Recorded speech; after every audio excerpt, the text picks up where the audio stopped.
All right, major 7 to major 7. All right, our example with this autumn leaves chord progression would be B flat major upper fourth to E flat major. All right.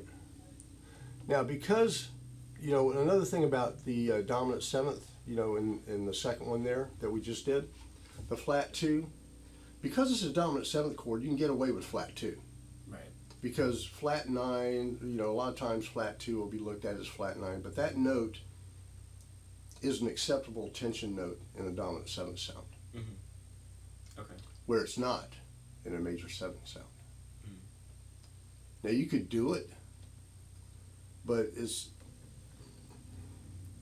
you might get some rub there. Right. Okay. Or it's like if you say something weird to somebody and they go, "What?" Mm-hmm. It'd Right. be like that. Mm-hmm.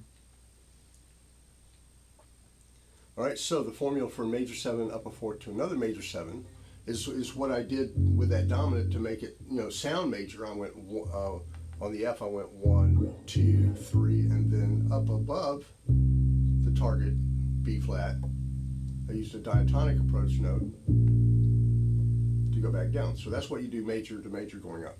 So in B flat going to E flat, 1, 2, 3, up above the E flat diatonically, which would be the 5 of B flat, the F, right? But it's really functioning as a diatonic approach note to connect to E flat. Okay. Make sense? Can you play another example of it? 1, 2, 3, A, 1.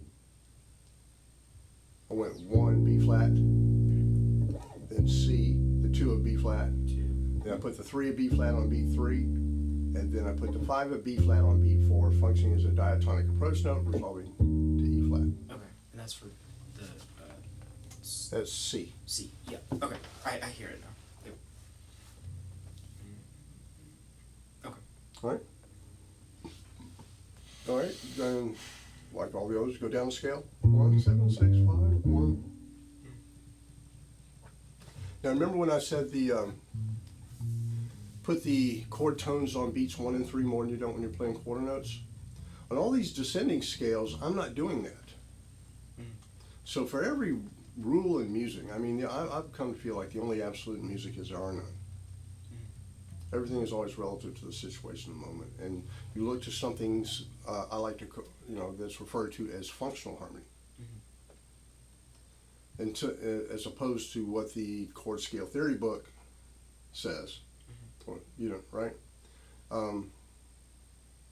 Sometimes you look at the way things just work. Right. If they function in the sentence, so to speak. My favorite analogy for this is if I said, well, man, I ain't going to do that.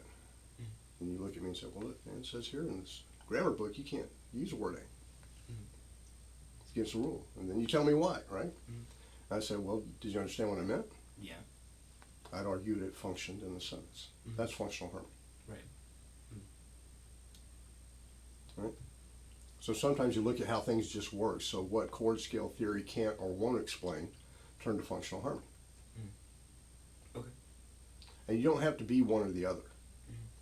I've had people say that, you have to be a chord scale theory guy or just a functional harmony guy. Well, I prefer to be a double agent. If this doesn't work, I'll go over here.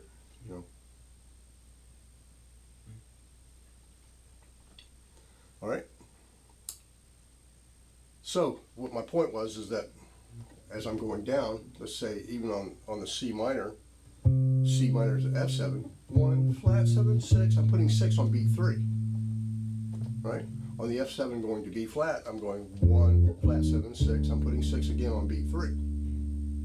Now 6 in a major is a lot more acceptable than a minor, or it's a little less distant, right? On the B flat going to E flat, 1, 7, 6 again on beat 3.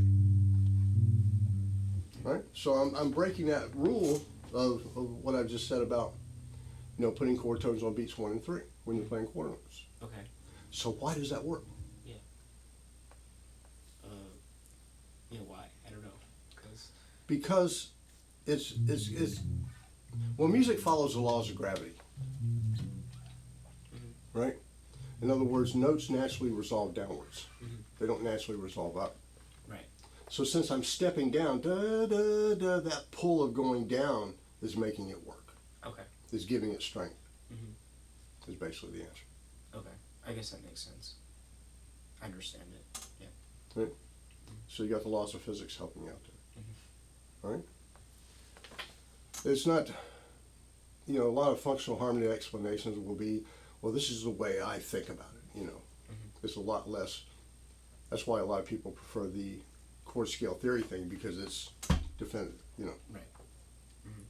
Or functional harmony as well. Yeah, I guess you could look at it that way. You know? Mm-hmm.